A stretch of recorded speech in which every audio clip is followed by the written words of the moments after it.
Welcome to Everything About You Matters, a relational clinical social work podcast. My aim with my guests is to discover the myriad ways clinical social workers make sense of the human experience and build toward a more just world, one person, family, and community at a time. I'm your host, Lance Peterson, a licensed independent clinical social worker, LICSW, and social work professor, PhD, in the Morrison Family College of Health School of Social Work at the University of St. Thomas. Social work practice in rural areas is often unique. Rural areas tend to lack resources that often exist in suburban and urban areas. Our guest today will help us to understand the unique characteristics and challenges of rural social work. Megan Harkins is a licensed independent clinical social worker currently working as a licensed mental health professional in Lee Sueur County, a rural county in south central Minnesota. She has held her current position at Lee Sueur County Human Services for 2 years. Prior to this, she was a developmental disabilities case manager through Lee Sueur County Human Services for approximately 9 years. While working as a developmental disabilities case manager, Megan completed the Master of Social Work Weekend Cohort program at the University of St. Thomas, graduating in 2020. Megan's undergraduate education was completed at the University of Minnesota Duluth. She graduated with a Bachelor of Applied Science in Psychology in 2015. Megan, welcome to Everything About You Matters. Thanks so much for joining me today. Yeah, thank you for having me. I was just thinking we talked a little bit about this, but if you graduated in 2020 in the weekend cohort, was that the last weekend cohort? I believe it was. Yeah, okay, Yep, and that's before all the hybrid programs began. Yep, okay. So so you kind of represented that transition that we had over. Well, let's start today by having you provide us a brief history of your social work practice. And please feel free to include, of course, pre-master's experience. Sure.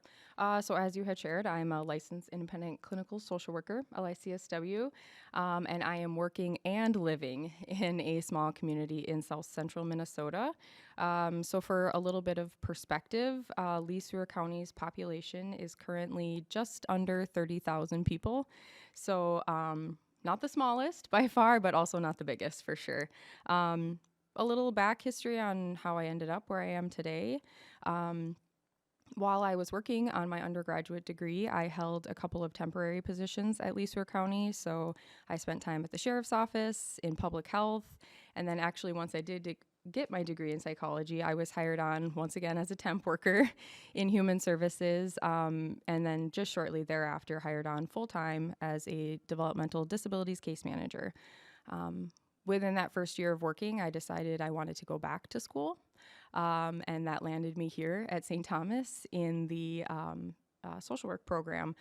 So after completing my master's, I continued to work as a developmental disabilities case manager for several years.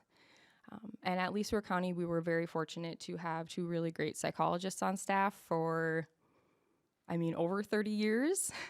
And so in 2024, with upcoming retirements of those individuals, the opportunity came up for me to apply for one of the licensed mental health professional positions. I got hired, and here I am today. Okay. Yes. Well, great. And I'll just do full disclosure here. So I had the privilege of Megan being somebody I supervised, and this that transition from case manager to I'm sorry, say the title again. Licensed mental health professional. My licensed mental health professional occurred during our supervision time. Yes. Which I thought was really cool. And as you tell your story, one thing that I think became apparent to me is you really were involved in a lot of the systems in Lee Sueur County. And I imagine that gave you some insight into sort of how these systems were interconnected, or maybe not interconnected, as the case. Yeah. I think that's the biggest issue. But yes, definitely having to have knowledge of a lot of different areas is something you have to have in a small space like rural Lee Sueur County. Yeah, makes sense.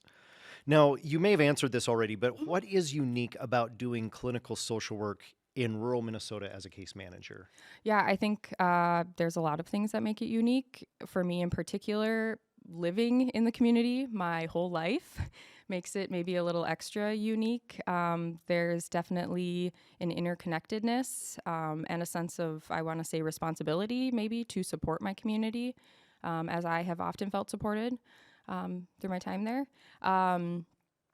I think it's really important. We always talk about in social work relationships, right? And in small towns, it's even more important. I had shared, you can't come in too hot in a small town with all the answers and hope to make the change. So taking time to develop relationships and really be willing to actively listen to the folks and then collaborate is how you're going to get places with them. So very important in small towns.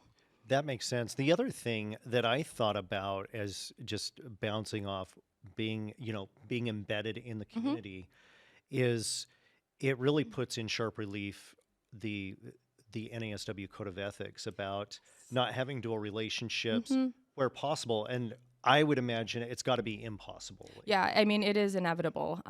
It's you're sharing the same spaces with people. You're going to the same grocery stores. You're going to the same events, or heaven forbid, you want to go get apps and drinks with friends at a local establishment.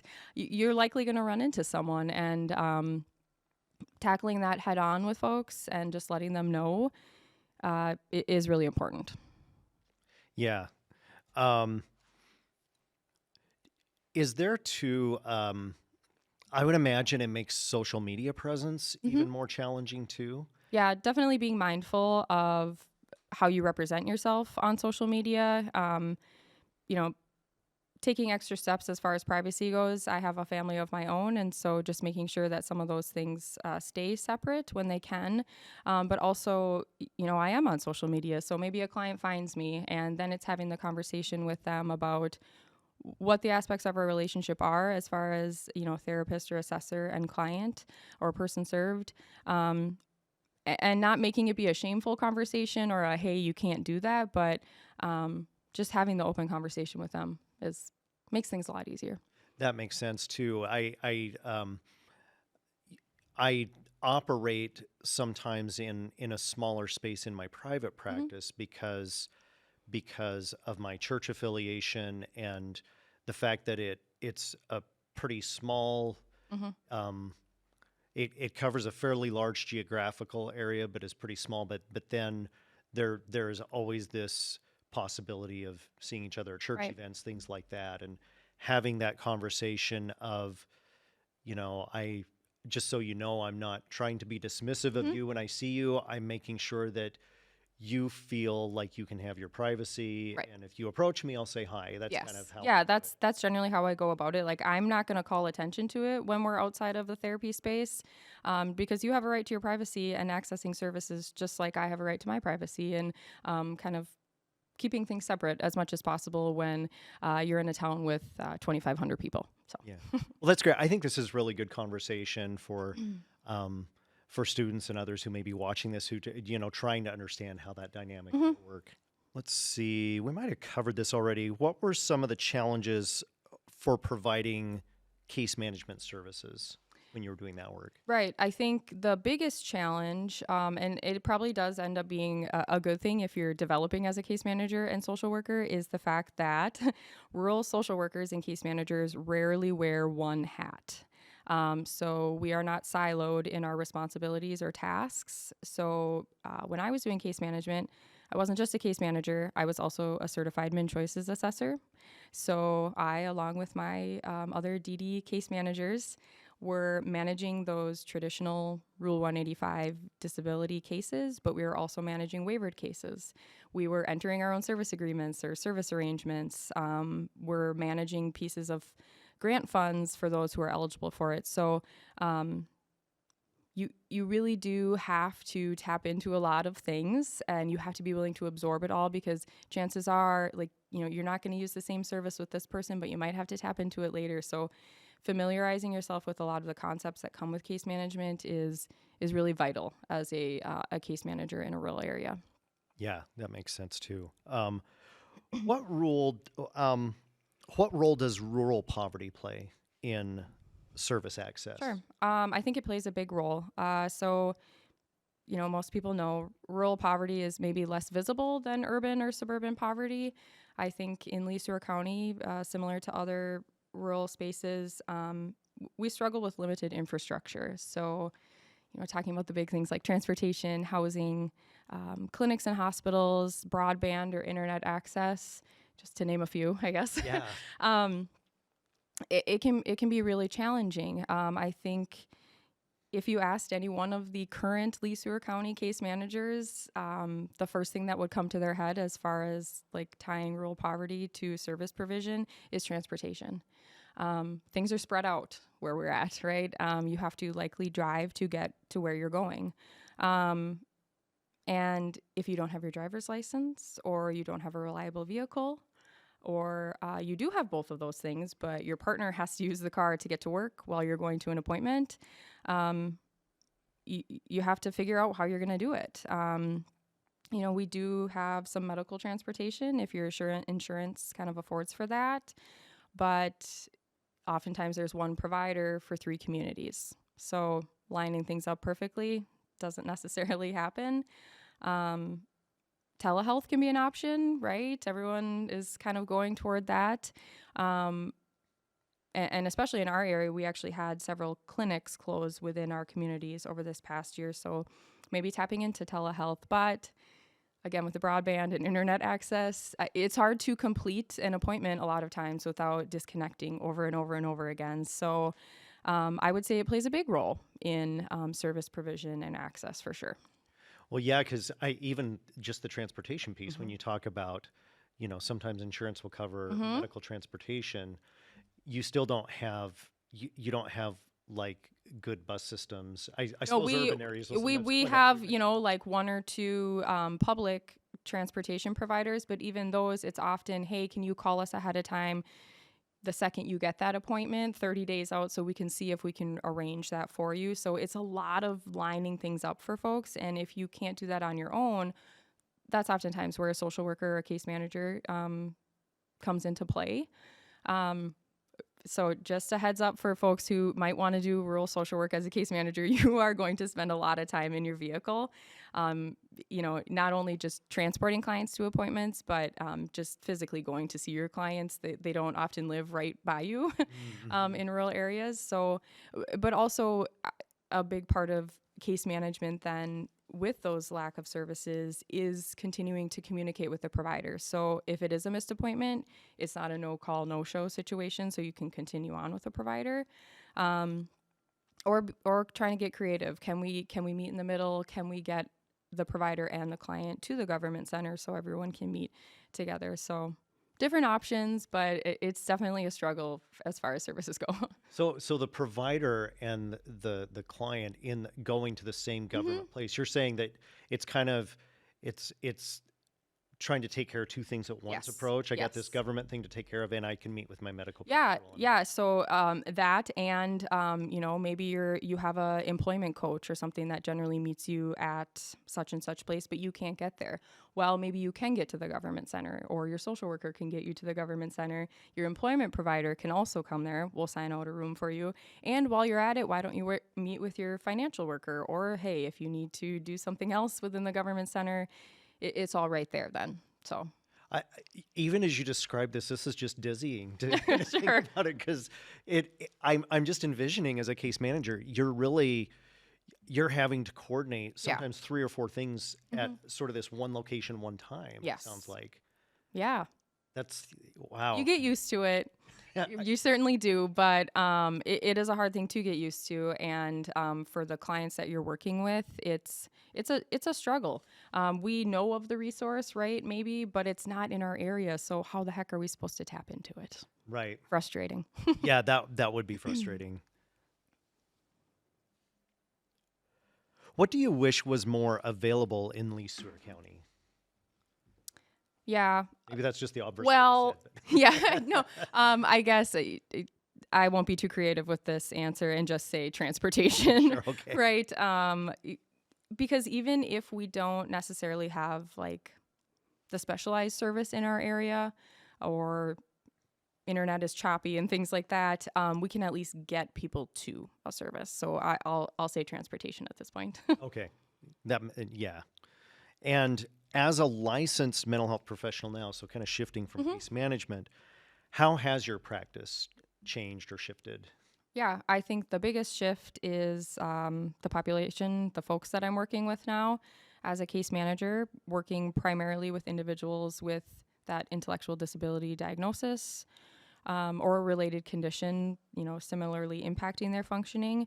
Uh, Oftentimes, right, there's an underlying mental health concern or condition, but now the folks I'm meeting with, their presenting concern is a mental health issue, or a lot of times already coming in with a diagnosis, and specifically those diagnoses that are in the severe and persistent mental health area, or for kiddos, the more uh, severe emotional disturbances. Okay, so the clientele you see are generally speaking not, you know, not the ones showing up with, I might have mild to moderate depression or something like that. That's not No.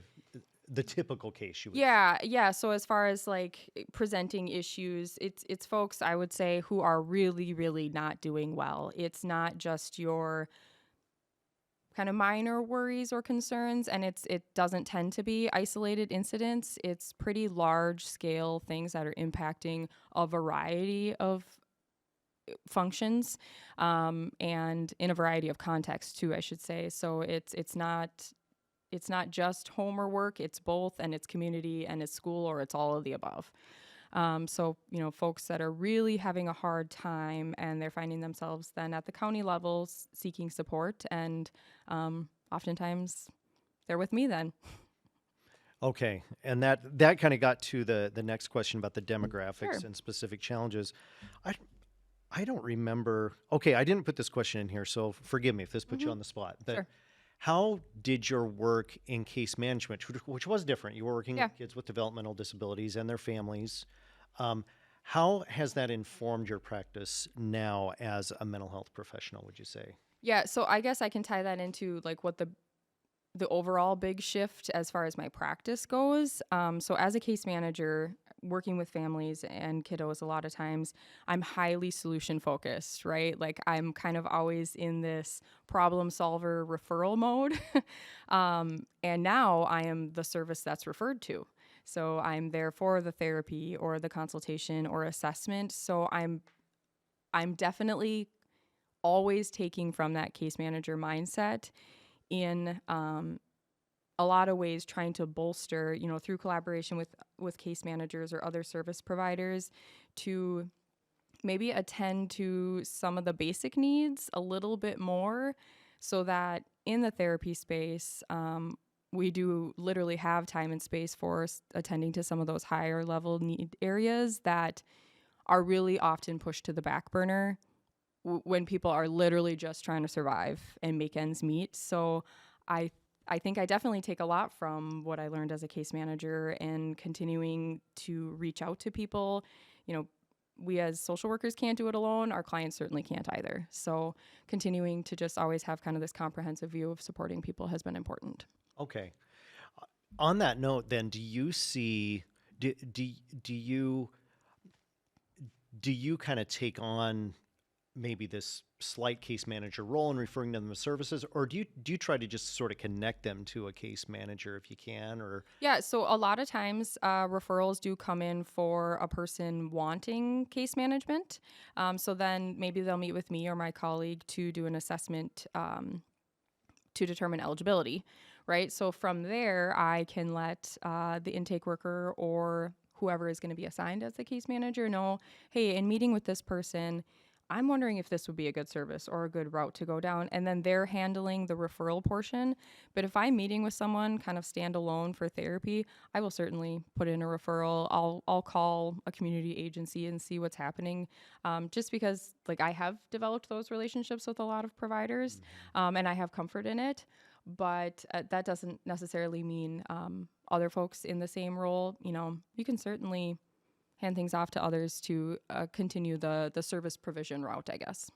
yeah, and I hear, from drawing from what you're saying, it seems to me that understanding your role in a rural area is really, really important. Yes. We do a lot of, so in sitting in consultation, a lot of role clarification amongst us as professionals, and then really kind of trying to reinforce that with clients, because if you do have a therapist that's at the county, and you also have a case manager at the county, and you also have a financial worker at the county, it can get confusing on who you're supposed to be connecting with for just about anything. So being sure to say, hey, nope, that's not me, but I'm going to let so-and-so know, and they'll reach out to you. Right. So keeping those lines as clear as possible, but knowing that a lot of times they do get blurred. I would envision they would. Mm-hmm. As you said, sometimes they may not have Yeah. the case management services in place, so you might take on that role for Yes. the client. Yeah. What would you say are the primary theories or models that inform your practice? Yeah. So because I'm not working with a specific clientele or population necessarily, I will say I do come at it as kind of a generalist approach, I believe. um, and this is especially important. I think I should note that some of my referrals, quite frequently actually, are coming from probation or child protective services as maybe a part of a court order or part of a court case plan. And so working with voluntary and, I hate to call them involuntary, but it wasn't necessarily their idea to come see me, Sure. right? So I think coming at it with this kind of generalist approach affords me the opportunity to meet folks where they're at, assess, and then take time to develop the relationship before we're going to move toward change. As far as modalities go, I definitely tap into the basics, right, of CBT, cognitive behavioral therapy, with just about everyone, because kind of no matter where they're at on the stages of change, I would say, and again, going back to how they were referred to me, it's just essential to help and support them in linking those thoughts, emotions, behaviors, and a lot of the folks I'm meeting with, it's important to start attempting to disrupt some of the really, really deeply ingrained cognitive distortions. So, I tend to be a pretty direct person myself, and that obviously seeps into my practice, but I do like to think I come at things with a lot of like curiosity-based lines of questioning to maybe gently approach some of those things without just outright saying, that's not great. So I definitely think there is space for specialties and certain certifications, and please come to the rural counties, right? We need you. You'll have tons of referrals. But with the work I'm doing in particular at the county, the generalist approach has seemed to work kind of best at this point. Okay. Mm-hmm. Thinking, just if you don't mind me just branching off the CBT piece Sure. a little bit, are there ingrained beliefs that you see in clients, say in rural areas, that you think are fairly unique, or would you say it could fit kind of anywhere?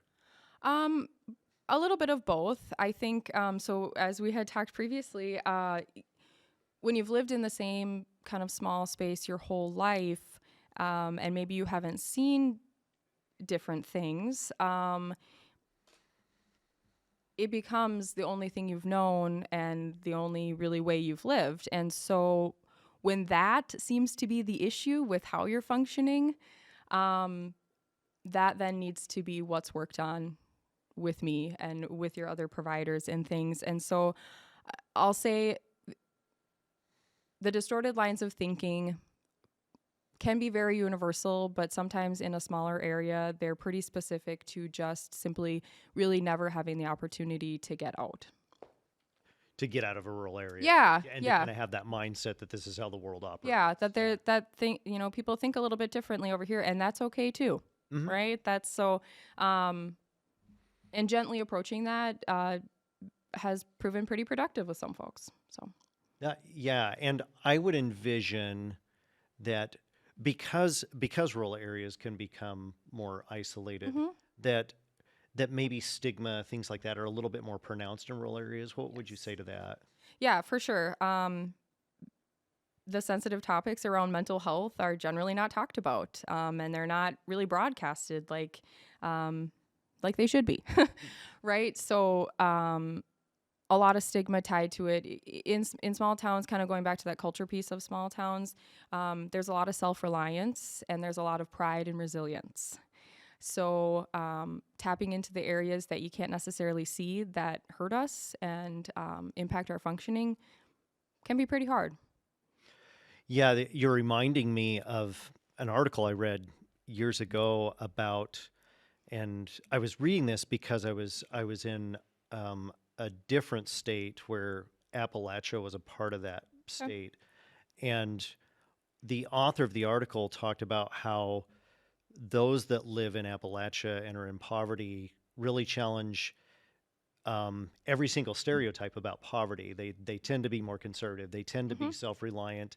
They tend to be hardworking, but Yeah. they are just sort of embedded in this impoverished area that Mm-hmm. makes it really difficult to climb out. Yes. Yeah. It really does put folks into this survival mode. And so, like I was saying, if we can attend to some of those basic needs and ease the load a little bit on the basic needs, then we can attend to some of those higher need areas that often do get overlooked. Yeah. You had, or I should say, can you give us a case example, or more than a case Okay. example? And you can sort of change details as you Sure. need to protect privacy, Hmm. confidentiality, and about how you use your, if you don't want to call it models in your practice, how you Sure. use the way you approach practice to match the client's experience. Yeah. So a couple individuals come to mind, both with very similar goals for themselves in improving the overall relationships within the home. So similar goals that they have, and then I have a similar goal kind of in session with them, each separately, obviously, to increase insight into their role in those relationships and how they're, lending to some of the things that are happening, but vastly different approach with these individuals. One parent is very bold and blunt and direct. So I have to match that in session because otherwise I'm really not going to be taken seriously often. And so, I'm doing some modeling. I'm not using harsh words or tone, but I am being direct in maybe calling attention to some of those distorted lines of thinking that come with you might have a good intention, but the words you're using are not great. And that has proven to be pretty successful with her. I mean, she's still coming back, right? The other parent or individual, the direct approach has not worked, and in fact, it's definitely set us back. So, in being direct, it has led to just a lot of emotional dysregulation within session, and so switching things up on my end and taking more of this empowerment validation route without over agreeing necessarily, Sure. right? To allow space in therapy to focus on those relationships versus just trying to get that individual regulated to get to the end of session.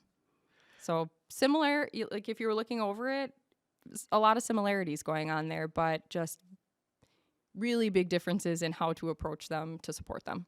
Yeah, which really brings in brings into focus this idea for this podcast that it's relational. You know, Mm-hmm. you have two very similar situations, if you Situations. will, Yep. but two very different parents in terms Mm-hmm. of where they're at. Mm-hmm. And when you have somebody who responds to directness by becoming dysregulated emotionally, Yes. they've checked out and they can't respond in Yeah. treatment. And then it's all about keeping them regulated. Mm-hmm. And with the other parent, if I were to come in a little bit softer and maybe just trying to take the understanding route, I think she would say, "See you later," right? So it's taking time to figure out who I'm working with and not coming at it with just like one goal in mind of how I'm going to support them, and going from there. And another thing, I often tell students this anyway, but I think this particularly applies to rural areas, Mm-hmm. is, you know, often I think, in fact, I think it's probably a little overtaught in graduate school. I think maybe we're getting away from this idea that well, if you don't match a client well, you can refer out. You don't have that luxury in the rural area, No, though. no, we don't have that. So, and I should actually note, so the service that myself and my colleague, the other licensed mental health professional, are providing is free to clients. So that is a big perk for community members, and it often offers up a lot of flexibility as far as inconsistencies with scheduling, maybe, or attendance. And so, with just the two of us there, it's one or the other. And a lot of times I might know the client already, or she might know the client. So then you are just then left with one of us. So um, you have to be flexible, and you really do. I mean, you have to meet the client where they're at and not try to come, like I said before, come in too hot with all the answers. Sure.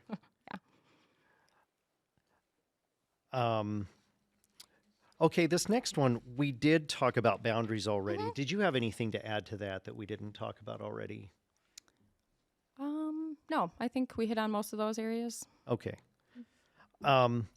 So next, I would like to just ask about evaluating practice. How do you evaluate your practice and the progress with your clients? Sure.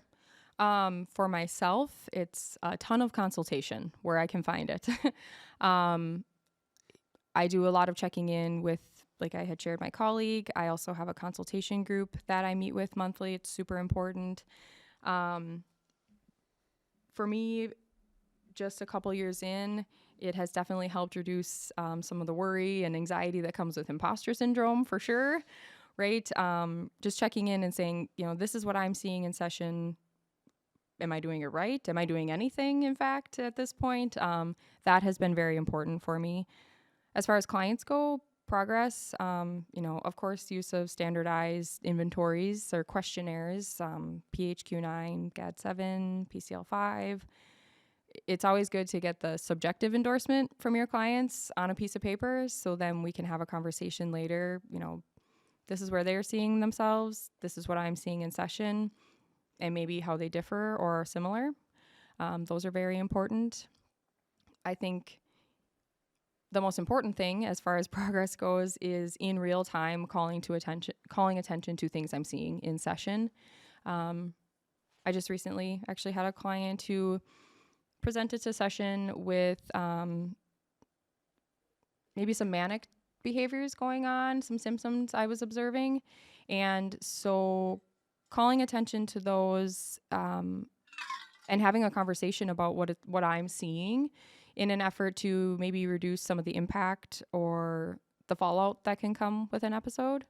Now, that's not necessarily what happened with this individual, but once things wrapped up, we were able then to, again, come back together in session and talk about what did we need beforehand, what did we need during and after, and if this comes about again, how can we lessen the impact for you, interpersonally, employment-wise, so.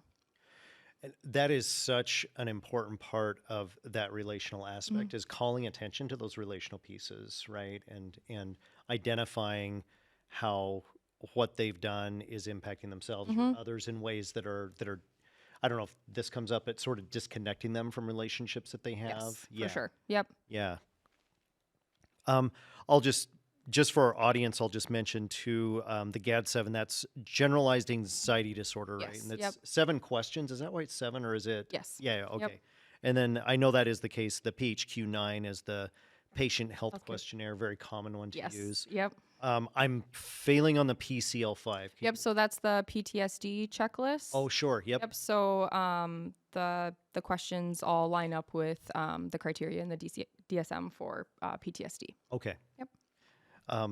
Strangely enough, I think I even have an article that students read on that. I Oh, forgot funny. what it was. That's okay. Yeah, that's a really good one to gauge where people see their experiences. Because for me, when they're sharing something, I might be like, oh my goodness, I can't believe you've experienced that. For them, it's not as big of a deal, right? So that's a good way for me to gauge, and be mindful of not assigning a traumatic response to an adverse experience. Yeah, I think that's really important what you say. And then of course sometimes their response is even if it doesn't seem like a big deal to them, it could be that they're numbing it out a little Yes. bit. Yeah. So then tuning in, right? What is this under response about? Is it because of something else that has happened, or is this coping to get you through to be safe today? So, hopefully through time with the person, you get to, a better gauge on that. But, yeah, I certainly have to be mindful in session. I mean, my face kind of tells it all sometimes, but, taking time to respond before, or taking time to think before I respond is definitely necessary. For all of us, for sure. Yeah, modeling impulse control is important because there's certainly times that they're just blurting things out too. Yes. That has happened to me multiple times, and I oftentimes will say to clients, I just need a moment before I respond. And I think that's fair. Oh, that is and great modeling. Yeah. I mean, I need a moment to respond. If that's Mm-hmm. just great modeling for people in their relationships, particularly if they tend to be volatile Yes. in their relationships. Yep. Yeah. Um,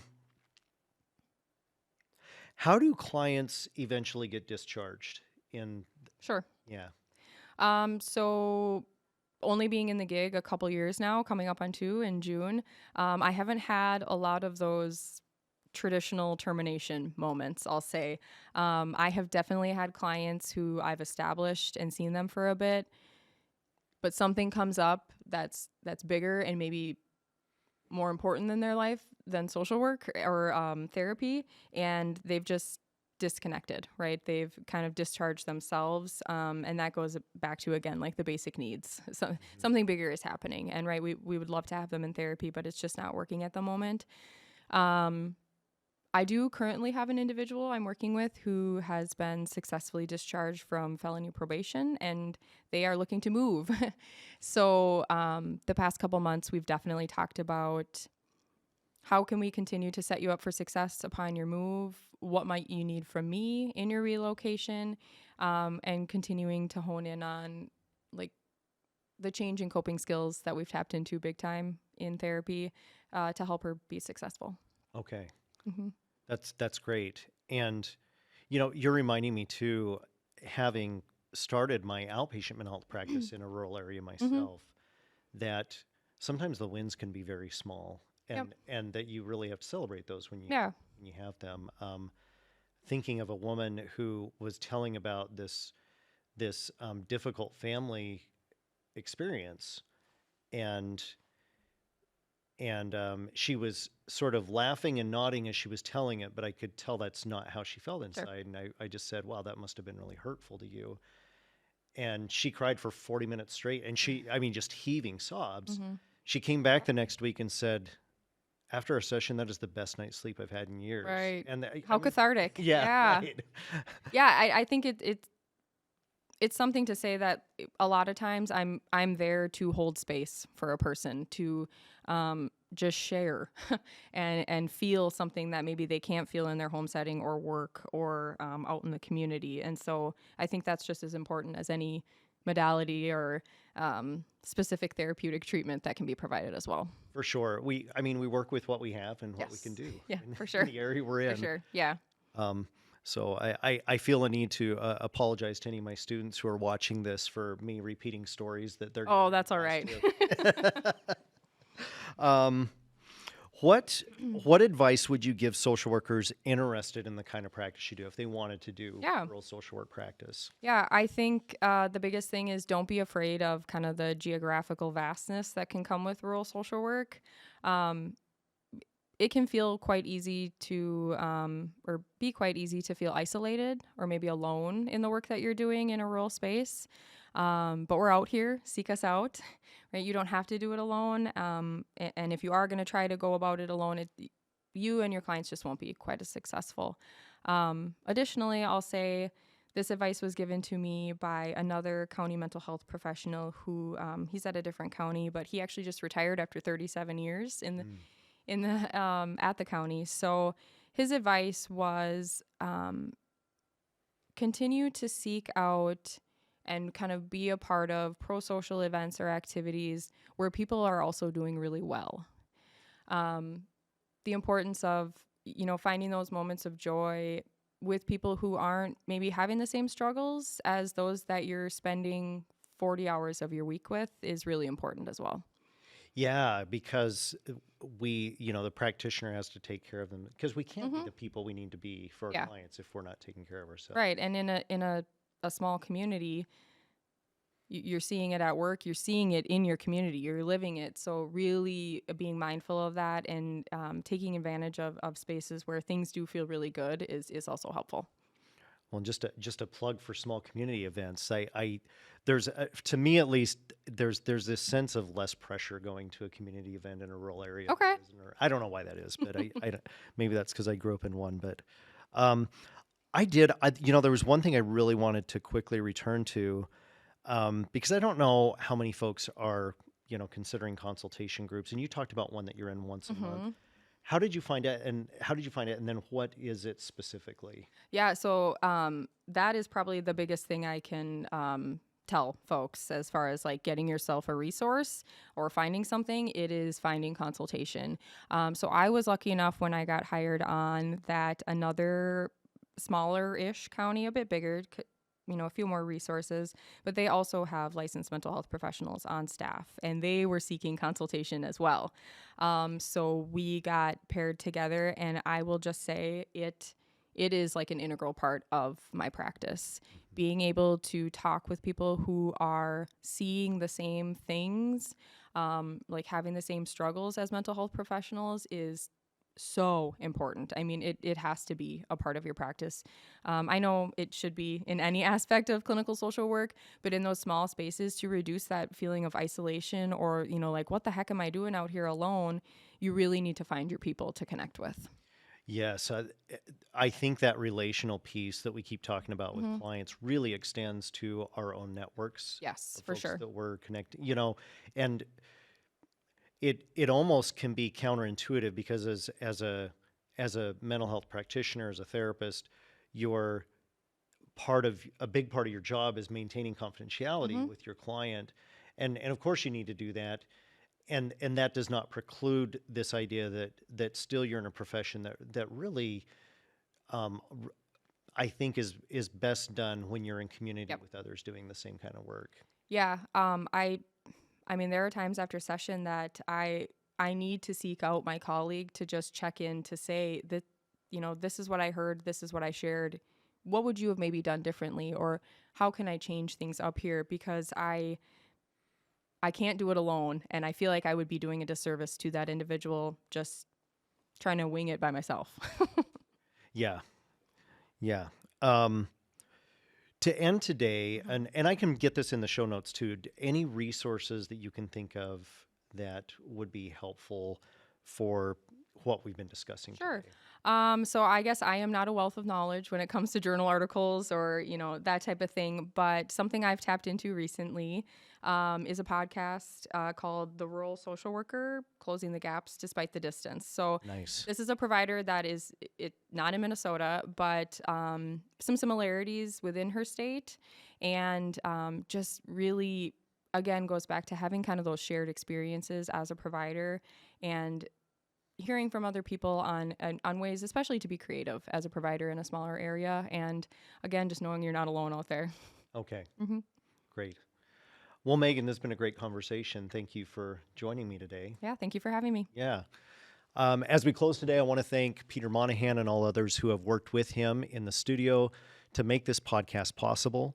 Additionally, I express my gratitude to the University of St. Thomas for providing the resources for this show. Finally, a special thank you again to Megan for joining us today. Hope you'll join us again next time.